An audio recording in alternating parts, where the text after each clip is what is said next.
is eternal.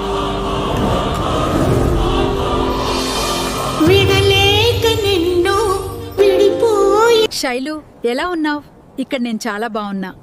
నువ్వు నన్ను miss అవుతున్నావని నాకు తెలుసు. నేనెక్కడున్నా ఎప్పుడూ నిన్ను చూస్తూనే ఉంటాం.